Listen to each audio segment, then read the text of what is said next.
All right, good morning, everybody. My name is James Ennis. Good morning. That was nice. Good morning. I appreciated that. My name is James Ennis. I'm an organizer at New York Communities for Change, one of the over 100 organizations that have joined the Alliance to Protect Khalif's Law. First, I just want to say we're grateful for the BPH caucus, the amazing Chair Salajas, and all the legislators from the Senate and Assembly who are here today to stand up with the Alliance, made up of community organizations like my own, but also survivor groups, impacted leaders, exonerees, political clubs, unions, and defendees from across the state. I'm gonna keep this brief because we have other people to speak, but the budget is now a week overdue. There are common sense solutions that have been presented to the governor, and we're here today to urge the governor to negotiate in good faith, clarify the law with common sense changes, and close this budget so we can actually get to the things we're supposed to be doing right now, which is not arguing over a budget. So first, I'm gonna bring up the chair of the caucus, the amazing Assembly member from Long Island, Chair Salajas. Thank you. Thank you, everyone. You know, I stand here with the Black, Puerto Rican, Hispanic, and Asian Legislative Caucus, with exonerees and with communities across New York State to deliver a clear message. We must protect Khalif's law, and we must protect justice. For too long, our legal system operated in the dark. Prosecutors could hold critical evidence, and countless New Yorkers, mostly black and brown, paid the price. Khalif Brado was one of them, and we see his face here. Accused at 16, held at Rikers without trial, without access to evidence. And that's not justice, it's trauma, it's injustice. That's why we passed the law, to make sure that no one is blindfolded in court. Now, some may want to roll back. They say discovery causes dismissals, but let's be honest. Dismissals are not a failure of the reform. They're a failure of a system that needs investment and accountability. And we have already fixed it. The courts have come out with People v. Bay. The courts confirm that judges can extend deadlines if needed. That's the solution.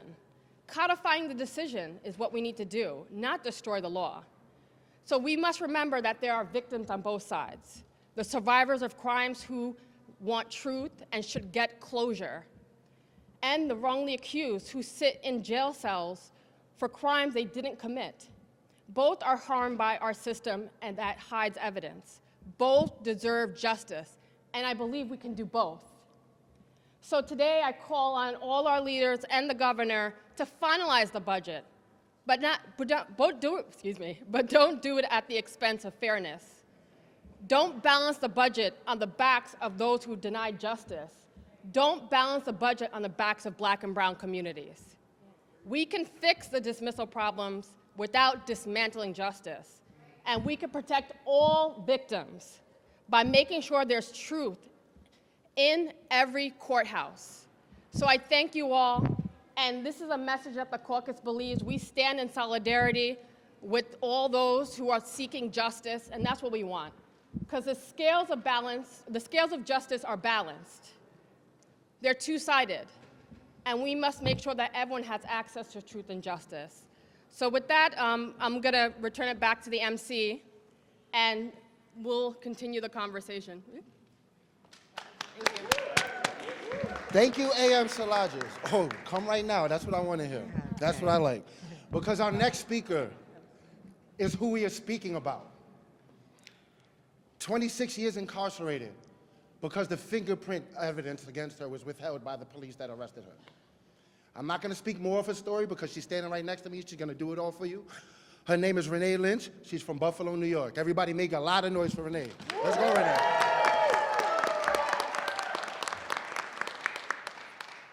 Good morning, everyone. I'm Renee Lynch, and I was wrongfully imprisoned for over 26 years for a crime that I did not commit.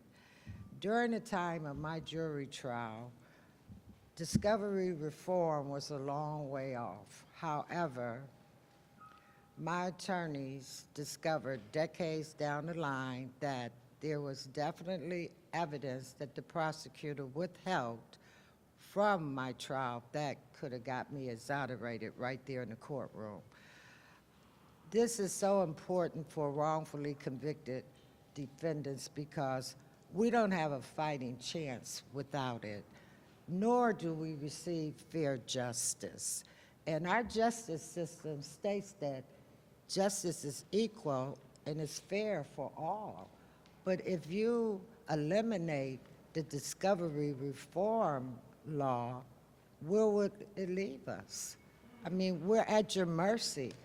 And I just pray that you can find the grace in your heart to continue with the Discovery Reform Act. Thank you very much. Thank you.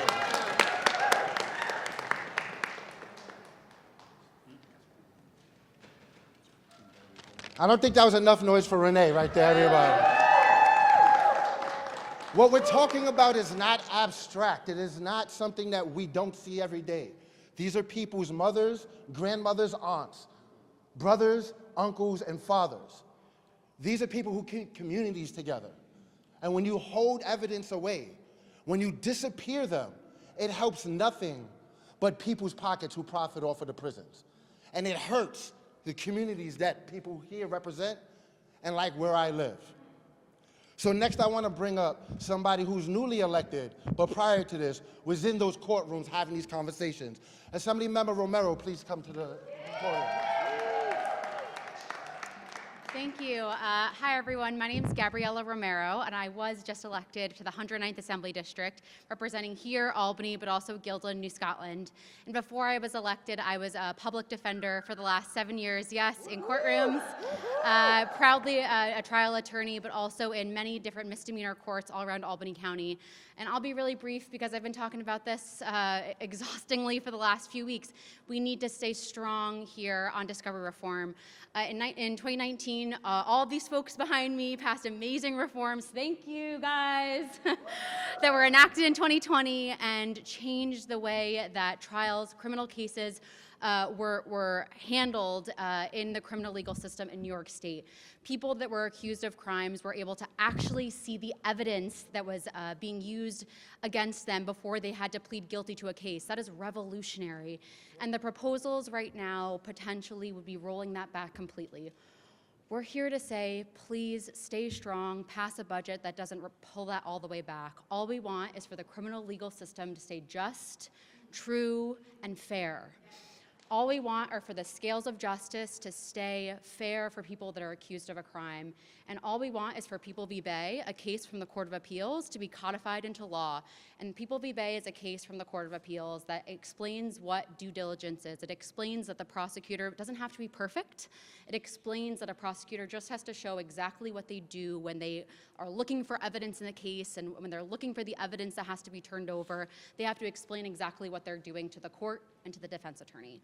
So we're here just to saying that we're trying to make the criminal legal system fair, and that we want to make sure that the progress that was made in 2020 stays there. I hope that everyone that's watching understands that this budget is important to us, that we want to stay on track. We want to keep the criminal legal system just and fair and honest. Thanks for having me, and look at all of us here. We're going to stay strong. We're hoping that this budget stays on track. Thanks for having me here. Let's keep it tight. I'm going to quickly say I've emceed a lot of rallies here at the steps. Never have I had this many elected standing behind me. So I feel a little bit proud, feel a little bit confident in where we're going with this. Next, I'm going to bring up an assembly member from Queens. Oh, she came back? All right. Assembly member Catalina Cruz, just come on up. Thank you. Our entire system is premised on the idea of innocent till proven guilty. But when you have a system that consistently created injustice where there was no real balance unless there was money to pay for a good lawyer. Because when you are in legal services and where did she go? I think she left. And Gabriela could tell you this. You're overworked and underpaid, and you have 100 cases and only one person. And if you are lucky, you have a paralegal. And so think of all of that stacked up against you. And you are sitting in a jail cell somewhere in the state of New York, waiting for your day in court, perhaps to prove that you are in fact innocent, or perhaps to see if you could get a good deal, or simply to get your day in court. But the system has been built in a way that ensures that your day in court doesn't come, or that if it comes, there's information missing. and that your attorney doesn't have everything they need in order to defend you, and your constitutional rights are therefore tampered. Or what's worst, you are left in a jail cell like Khalif was, where your mind is being destroyed, where your health is being destroyed, and where your constitutional rights don't matter because you're black, brown, and poor. That's the reality of the way the system was before this law. And I am going to agree with our chairwoman where she said if there are fixes to be made, let's make the fixes that the court has already said can be made. Don't get creative. Don't get cute. Don't think that because you're holding our paychecks over our heads, we're going to give in, because we are not. We did not get elected. We did not get elected to bend at the will of anyone other than the people that we represent. We are here because thousands of other people elected us to fight for them, to ensure that wrongful convictions are a thing of the past. And we're going to be up here. It's pretty nice in the summer up here.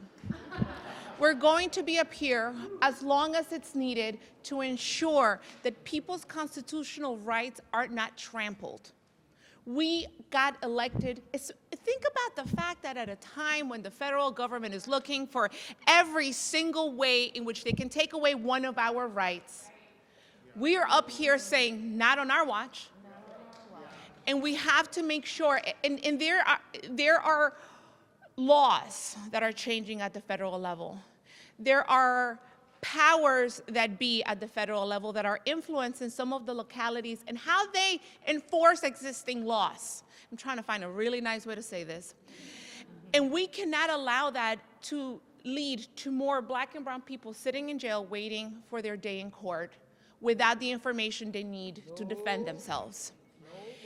And we are going to make sure that when we leave, whether it's next week or a couple of months from now, we can hold our head up high and say to our community, we stood up for the right thing. We stood up for you.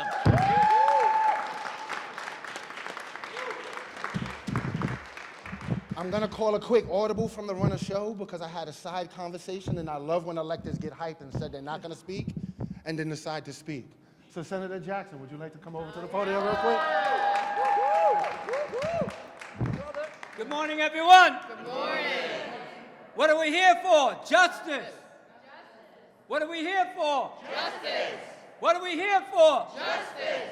Well, let me just say that if I was incarcerated for something that I didn't do, or I did it, but my attorney said we don't have the evidence to support you in order for you not to go to prison, because either the system, either NYPD or the DA is not giving us all information. And I'd say that's a crime in itself, and would prevent, if we had it, it would prevent wrongful convictions. And so many of people have been convicted with wrongful information. But not only that, but every piece of evidence that the DA or the NYPD has should be turned over to the other side. What's right is right, and what's fair is fair. Is that right? Yes. And that's why I'm here, even though right at this moment we're supposed to be in session. All of us. All of us, but we are taking it to say that we want fairness and justice for all people, no matter where they are, and let the people have their trial in front of a judge that's going to decide whether or not someone is innocent or guilty. Hopefully, everything will work out fine. Thank you, everyone. Senator Jackson, as always, thank you. I'm going to keep it going and bring up an assembly member from Harlem, who I'm happy to bring up here. Assembly member Wright, you ready? Yes, sir. Let's go, John. Thank you. Quick round of applause for the hardest working man in Albany, James Ennis, please. Thank you so much. It's frustrating to me that I'm here, we're all here, over a backpack. Khalif Browder was accused of taking a backpack and was traumatized to the point where he did something terrible to himself over a backpack. I'm here to fight for this as hard as I can for as long as I can. because this is what I saw my entire life. My father was up here for many months without a paycheck fighting over the Rockefeller drug laws. We have a lot more battles to fight, and I'm very much looking forward to working with my colleagues to ensure that these things all happen the right way. Like so many others in Black and Latino communities, it shows why that we need these reforms. We enacted Khalif's laws so like no one will ever be left in the dark like Khalif Browder was. Many exonerees standing with us today were convicted under the old system. My former boss, I was his campaign manager, I was his chief of staff, and I'm happy to work with him in Harlem now in government. Councilmember Yusef Salam, member of the exonerated 5, is one of these exonerees. It pains me that he had to go through what he had to go through, because I know him, I know his family, and his mother, Sharon Salam, an activist in her own right, did a lot of the same things. Nearly 60% of known wrongful convictions in New York involve evidence that was withheld. That's not hypothetical, that is real. Black and brown New Yorkers continue to face disproportionate policing and prosecution, and we will not allow a return to a system that continues to do these things. I'm here for the long haul. My colleagues were in for the long haul, correct? Yeah. Let's keep on fighting. Thank you all so much. Thank you, Assemblymember Wright, and I'm gonna keep it moving still with another younger elected. That I'm just happy to say that they're young electeds that look like me. Assemblymember Anderson, please come take it, do your thing, brother. Thank you so much, James, and thank you to all of my colleagues who are here this morning as we stand yet again in the gap against yet another rollback on, or a potential rollback on, the historic reforms that we passed here in 2019. We understand that the criminal legal system has not been fair to Black and brown folks. And it's important that we stand here in unison to speak for those who have been impacted by the criminal legal system. And there's a very small degree of separation of individuals who have been negatively impacted by the system. And so earlier this month, we acknowledged the Second Chance Month, understanding that here in the state of New York, 1, New Yorkers deserve a second chance, but 2, we have to fight to make sure that every bit of progress that we make with this criminal legal system is upheld. And right now, the governor is proposing to roll back discovery, and that ain't right. That ain't right? That ain't right. And so we know the solution to fixing our broken criminal legal system is to make sure that those with the most amount of power, in this case our district attorneys and our ADAs, are not leveraging that power to disbalance the scales, which has happened for so long. And so I want to take a moment to acknowledge our chairwoman of the caucus, who saw fit for us to be here today, to stand in the gap, to stand against the second floor, to say that we will not roll back discovery. And I thank her for that. Let's give her a round of applause. But as I close, of course, the memory of Khalif should live with all of us. But it's important that we acknowledge that the wrongs of yesterday can be righted with our actions today. So it is my hope that we stand firm and stand strong against the second floor and make sure that there is never again, as it relates to Khalif and any other individuals impacted by the criminal legal system. Thank you all so much. Thank you, Assemblymember Anderson. Next, I'm going to bring on Mathia from Uptown. Where you at? You here? Assemblymember Yutoka Tapia, please come to the... Thank you for that. I'm Yutoka Tapia, Assembly member for the 86th Assembly District in the Boogie Down Bronx. That's what I represent. So we stand here today because we refuse to let justice be traded for convenience. And we are not here to debate abstractions. We are here to defend fairness and equity. Before 2019, the truth was hidden, closed doors and sealed files, and people, mostly Black and brown people, were expected to plead guilty in the dark. That wasn't justice. That was coercion in a courtroom. Khalif Browder spent over 1,000 days in Rikers Islands without ever being convicted of a crime, most of it in a solitary confinement. That ain't right. That's injustice. His name lives on as Khalif's law, which finally said, if a prosecutor holds the evidence, the accused deserve to see it. That was the law that was passed in 2019. We are rolling it back. We are not going back. It is common sense. It's basic fairness. It is justice. We cannot build a justice system that favors convenience over truth. We cannot build safety on silence, on fairness, or fear. So we say we reject these rollbacks, finalize a budget that defends what's right. That's what we want to do. We want to finalize this budget with what is right. Keep Khalif's law strong. Keep New York moving forward. Guys, this is our fight to fight, and we can win it. Let's do this. Thank you so much, Thea. And next, I'm going to bring up an amazing assembly member from Brooklyn, Ms. Farrell Soufran for us.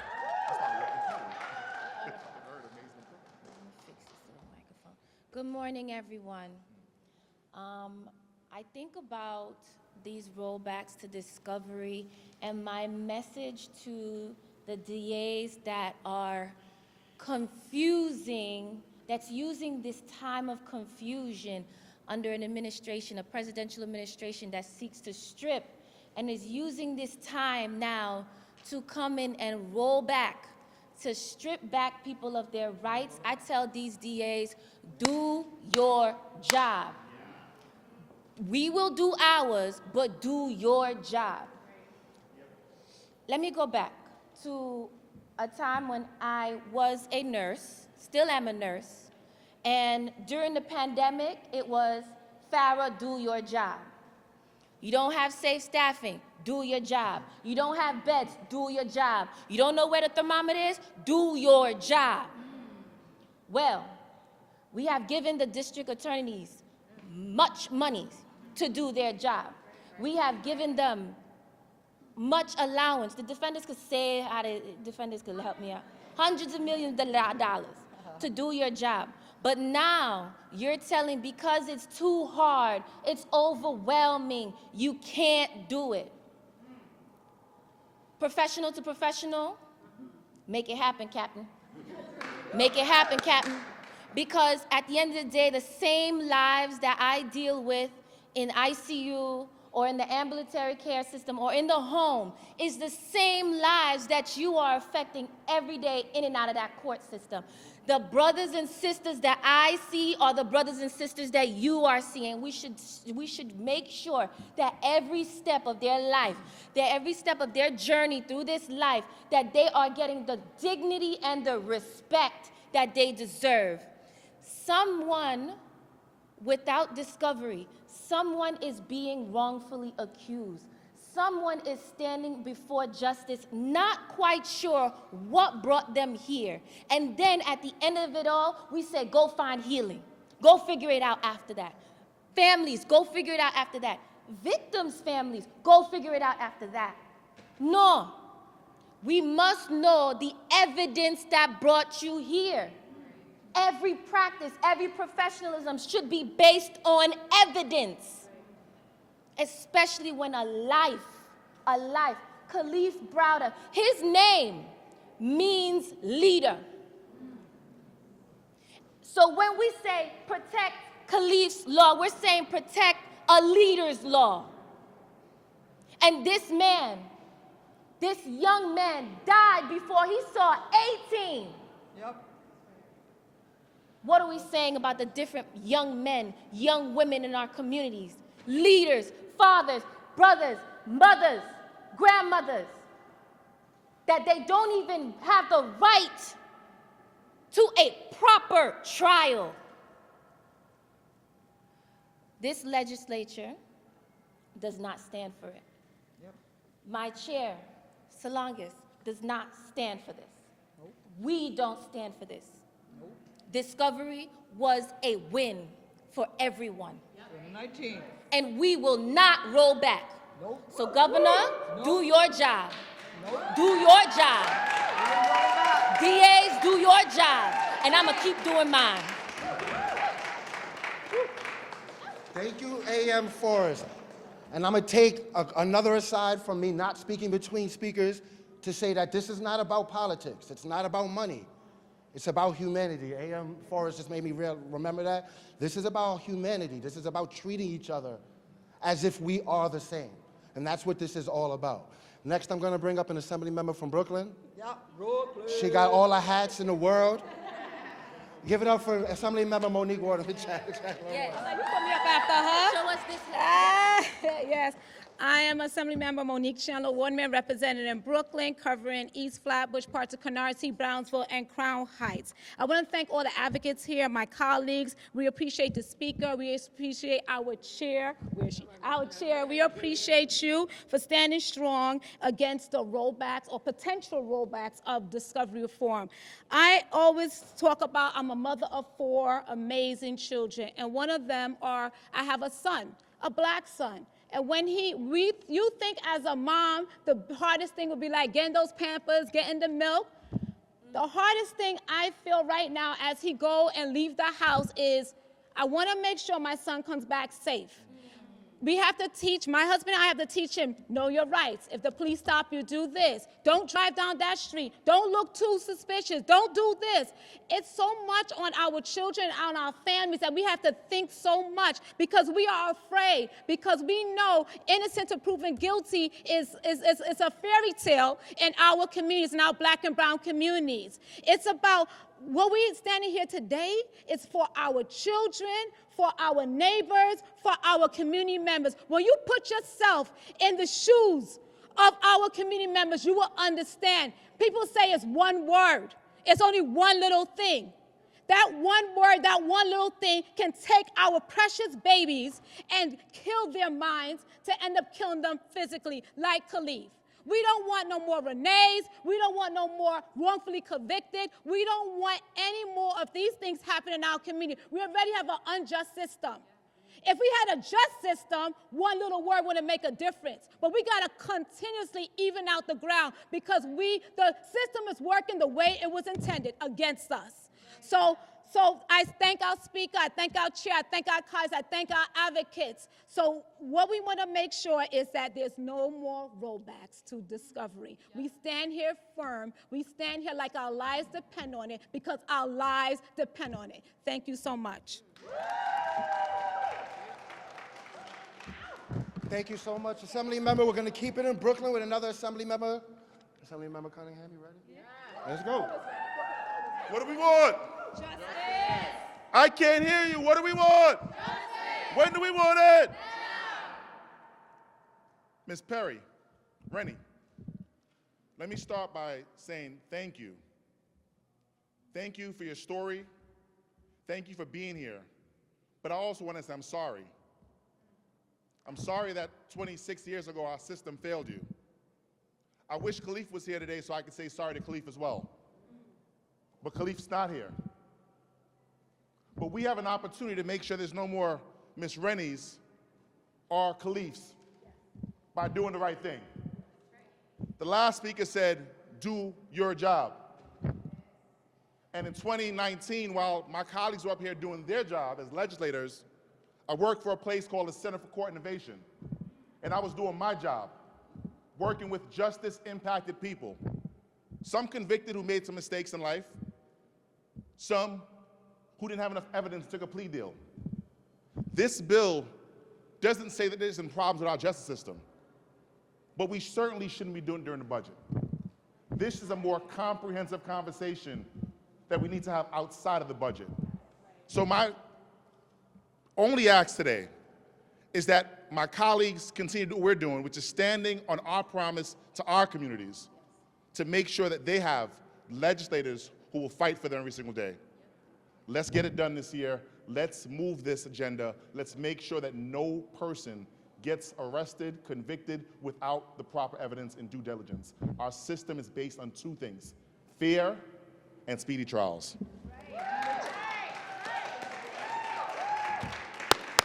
I want to thank everybody that's here right now because these were a lot of speakers moving really quickly, and I thank everybody for their patience.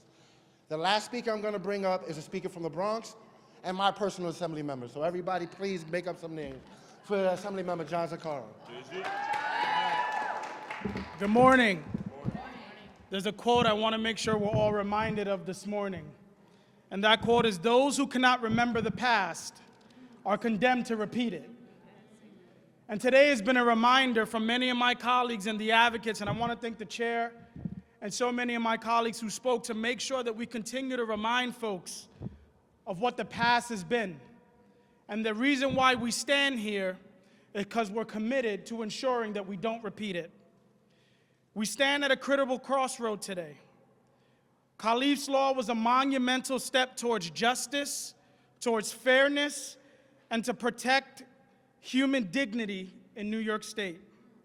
And now some seek to undo that progress. They want to turn back the clock and return to a system that punishes the poor, that keeps innocent people locked away for months and years just waiting for their day in court. And so I'm here to say one simple thing: we will not go back to that broken system. Khalif's law is about protecting people, about protecting fairness, and about protecting justice. And we cannot and will not allow this law to be overturned. A great man, and I'll finish with one last quote, that we all know once said, "An injustice anywhere is a threat to justice everywhere."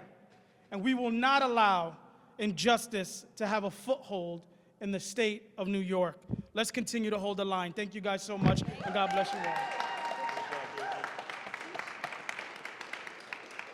So we're all here for a reason, but I want to give everybody what my reason is. You just heard I'm from the Bronx, New York.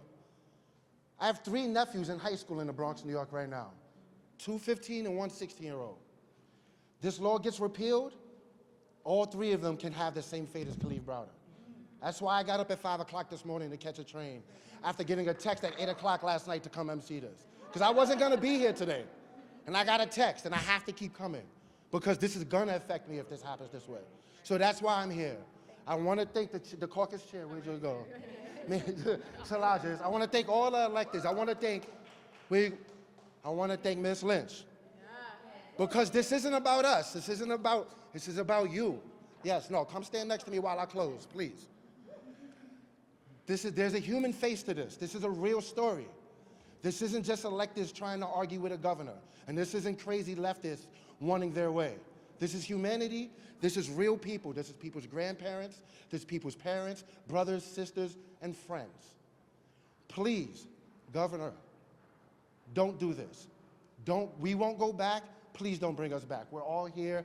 Thank y'all for this. We're going to keep fighting.